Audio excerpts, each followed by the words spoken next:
Gjyshja ime ka 34 vjet që pushon në varezat e qytetit tim të lindjes në rrez të malit të Gramozit.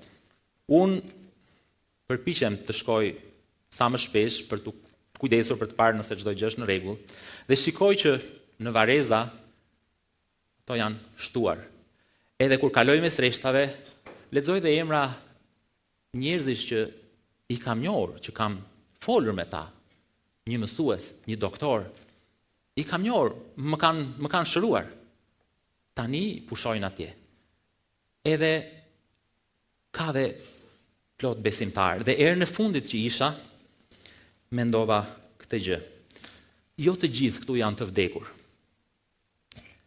Kur Zoti të vijë, kur boria e angjëllit të bjerë, ata do të ringjallen në jetë të përjetshme.